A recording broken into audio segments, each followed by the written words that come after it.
The morning sun rose gently over the quiet streets of Savannah, Georgia. Spanish moss swayed in the breeze, hanging low from the ancient oak trees. It was a day meant to honor the passing of Earl Johnson, a respected war veteran whose name was well known in the community. Families and neighbors gathered, dressed in dark attire, their footsteps echoing against the cobbled pavements as they made their way towards Anderson Funeral Home. Inside the chapel, the air was heavy with silence. The polished oak coffin rested at the front, draped with an American flag and adorned with a single white lily. Earl's widow, Martha Johnson, sat in the front pew, her hands trembling slightly as she clutched a folded handkerchief. Her son David stood nearby, his shoulders squared, but his eyes revealing the grief he carried. The atmosphere was solemn, yet beneath the stillness there lingered a quiet tension.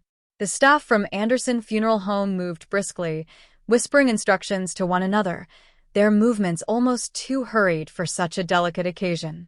A subtle unease passed between some of the mourners, though none dared to voice it.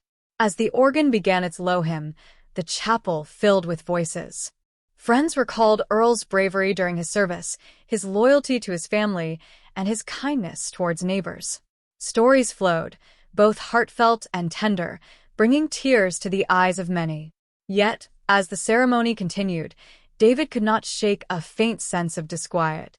He noticed the coffin seemed slightly different from what had been prepared days before, but grief clouded his certainty. The pallbearers exchanged glances as they took their places, preparing for the procession that would lead them to the gravesite. One of them, an older man named Charles, frowned faintly at the engraved plate fixed on the coffin's side.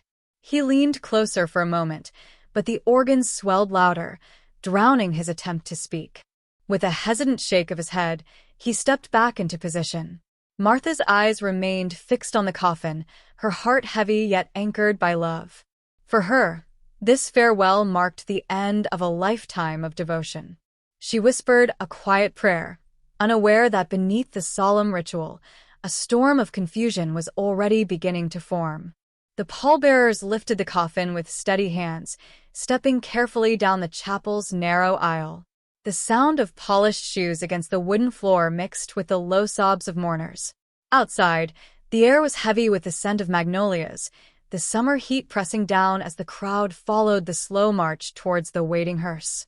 David walked behind his mother, his arm firm around her shoulders. He felt the weight of duty, as if his father's honor rested on his ability to remain strong. Yet his eyes returned again and again to the coffin. Something about the engraving, something about the proportions, nodded him in silence. The hearse doors opened with a metallic creak. The coffin slid inside with a hollow thud, and for the briefest moment, the driver looked uneasy. His hand paused on the latch before forcing it shut. No one noticed, except Charles, who lingered behind the group. The cars lined up, headlights glowing against the haze of the morning. The funeral procession rolled slowly through the streets of Savannah, past weathered houses and silent onlookers who removed their hats in respect. Inside the family car, Martha pressed her lips together, her eyes never leaving the hearse. She whispered Earl's name again, her voice breaking like a fragile glass. And as the convoy drew closer to the cemetery gates, Charles leaned forward from his seat in the third car. His eyes narrowed at the plate upon the coffin. A single word, barely visible through the rear window, carved deep into the brass. It was not Johnson. The cemetery lay on the edge of the city, shaded by tall pines and marble angels. The mourners gathered in quiet formation as the coffin was carried towards the open grave. Birds scattered from the trees, startled by the groaning sound of the lowering mechanism being prepared. David stood rigid at the edge of the grave, his hands trembling as he stared at the nameplate. The sunlight caught it just enough for him to read the inscription. His breath caught in his throat. It was not Earl Johnson. The letters spelled out another name entirely. For a moment, the world seemed to fall silent. He blinked, his chest rising and falling with sharp, uneven breaths. Perhaps it was a mistake, a flaw in the engraving, a simple error by the funeral home. Yet as he leaned closer, his worst fear solidified. It was the name of a stranger. Charles stepped forward, his voice hoarse. "This isn't Earl." Gasps rippled through the mourners. Martha's face turned ashen, her knees buckling as she clutched at David's arm. A murmur swept through the crowd, whispers rising into confusion, then into anger. The staff from Anderson Funeral Home exchanged frantic glances, their faces drained of color. The priest stuttered, his prepared words faltering into silence. The coffin rested above the grave, its secret now laid bare for all to see. And in that moment, sorrow twisted into chaos. Voices rose in disbelief. Mourners stepped closer, demanding answers from the staff. Martha's sobs grew louder, her voice breaking into cries of outrage. David gripped the coffin, his knuckles pale, his fury shaking through him. "How could this happen?" he growled through clenched teeth. The funeral director, Mr. Anderson himself, stammered an explanation. His words stumbled over each other, offering apologies, assurances, excuses. Yet none could soothe the storm that now tore through the cemetery. The name on the coffin belonged to Thomas Walker, a man from Augusta, recently deceased under different circumstances. The revelation struck the mourners like a cruel joke. They had come to honor a hero, but now they stood before a stranger. Some guests shouted for the service to stop at once. Others demanded the return of Earl's body. The air grew heavy, almost suffocating, as grief clashed with rage. A woman fainted near the rear of the crowd, her fall muffled by the grass. Martha collapsed into David's arms, her face buried in his chest. She did not cry Earl's name now. Instead, her voice broke into a single, hollow whisper. "Where is he?" The crowd encircled Mr. Anderson, their eyes sharp, their voices unyielding. He raised his hands as if to shield himself from the force of their anger. Sweat beaded across his brow, his polished composure stripped away. Charles stepped forward, his voice cutting through the chaos. "This family deserves the truth. And they deserve it now." Mr. Anderson swallowed hard. His words were measured but hollow. He admitted there had been a mistake during preparation. Bodies had been transported, names crossed, tags misplaced. He insisted it was a clerical error, nothing more. But the crowd was not satisfied. To lose a loved one is pain enough, but to lose their very identity, to have them misplaced like luggage, was unbearable. Mourners shouted louder, demanding accountability. David clenched his fists, his voice rising above them all. "Bring my father back. Now." The staff shifted uneasily, their silence damning. Mr. Anderson nodded quickly, promising the body would be located, but the damage was done. Trust had been shattered, respect reduced to rubble. The ceremony, meant to be Earl's honor, was now a spectacle of humiliation. The coffin remained suspended above the grave, its brass plate glinting in the sunlight. It was not Earl. It never had been. The cemetery emptied in disarray, mourners scattering in disbelief. Some left in anger, others in tears, unable to bear the weight of what had occurred. Only the Johnson family remained, along with Charles, who refused to leave their side. Mr. Anderson returned to his office, issuing hurried calls to his staff. Records were checked, documents shuffled, drivers questioned. Yet confusion thickened rather than cleared. Earl's body was not in Savannah. It had been sent elsewhere. David stood in the funeral home's reception, his hands pressed flat against the counter. His voice was sharp, his patience thinning with every passing minute. Martha sat nearby, pale and silent, her eyes hollow from exhaustion. Hours dragged by as the truth slowly unfolded. Earl had been mistakenly transported to Augusta, switched with Thomas Walker. His body now rested in the care of another grieving family who had been equally deceived. The revelation landed like a second blow, as cruel as the first. David's jaw tightened, fury simmering beneath his grief. A meeting was arranged with the Walker family, but the thought of confronting strangers over his father's misplaced body left him with a bitter taste of dread. The night fell heavy over Savannah, the Johnsons returning home not with closure, but with questions that gnawed at their very souls. The following morning, David and Charles set out for Augusta, the road stretching long and lonely beneath the rising sun. Martha remained behind, too frail to endure the journey. Her tear-streaked face haunted David's thoughts as he gripped the steering wheel. The landscape passed in silence.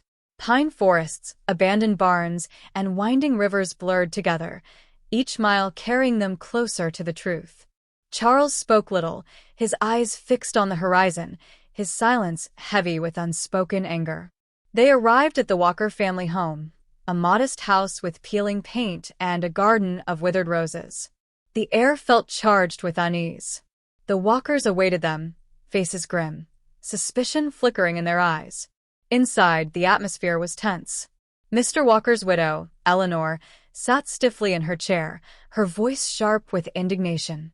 She too had discovered the mistake. The coffin delivered to Augusta bore the name Earl Johnson. The two families stared at one another across the narrow living room, their grief colliding like waves against rock. They were strangers bound by sorrow, anger, and betrayal. Words grew heated, accusations thrown, until Charles raised his voice above the rest. "We are not enemies. We are victims of the same deceit." The room fell into silence, the weight of his words pressing heavily upon them. And in that silence, they agreed to uncover the truth together. The Johnsons and Walkers, united by tragedy, returned to Anderson Funeral Home demanding full disclosure. Mr. Anderson, pale and shaking, reluctantly opened his records. Inside lay evidence of negligence far deeper than anyone expected. Papers were missing. Tags had been swapped. Bodies had been mishandled. Invoices bore errors, signatures forged in haste. It was not merely a single mistake. It was a chain of careless acts hidden beneath layers of polished wood and velvet curtains. David's voice thundered through the room. "You treated our fathers as if they were nothing more than numbers on a page." Mr. Anderson trembled, his excuses faltering. He admitted financial strain, overworked staff, a system stretched beyond its limits. But no excuse could erase the damage. The truth was undeniable. The two families demanded the immediate return of their loved ones. Mr. Anderson promised it would be done, though his eyes betrayed his fear. Fear not only of losing his reputation, but of something darker that lingered behind his words. For there was still one unanswered question. If Earl had been sent to Augusta, then where exactly had Thomas Walker been sent first? Late into the evening, Charles searched the dim corridors of the funeral home. His lantern cast shadows across rows of silent coffins, each draped in dust and secrecy. The smell of chemical preservative clung to the air, heavy and suffocating. In a locked chamber at the far end, he found a coffin unmarked, its lid loosely fastened. His hands trembled as he pried it open. The face inside was not Earl, nor Thomas.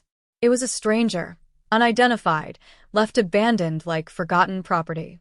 Charles's breath caught in his chest. He called for David, who arrived moments later, his eyes wide with horror. They realized the mistake went beyond their families. There were others. Other names, other bodies, lost and misplaced within the system. The funeral home had concealed more than incompetence. It had hidden shame. David's fists clenched at his sides, his voice low and shaking. "This was never just about us. This is bigger, much bigger." The walls of the funeral home seemed to close in, the silence pressing like a suffocating weight.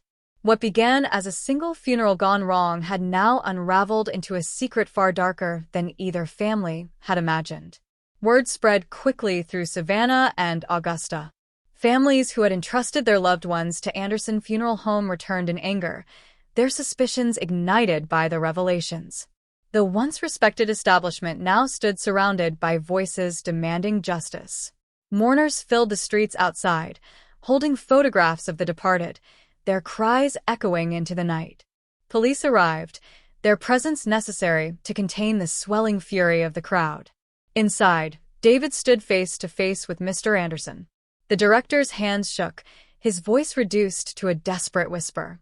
He begged for forgiveness, claiming he had only sought to keep the business alive. But David's eyes burned with fury. His voice rose above the clamor outside, sharp as steel. "You robbed us of dignity. You robbed us of peace." Martha entered quietly, her steps fragile yet determined. She placed her hand upon the coffin, finally returned to them, Earl's name gleaming in the candlelight. Her tears fell, but her voice was steady. "We will take him home." The crowd's shouts grew louder, the air thick with the scent of smoke and fury. The funeral home, once a place of solemn trust, now stood on the edge of ruin. And within its walls, the Johnsons prepared to reclaim their final farewell, amidst a storm that threatened to consume them all.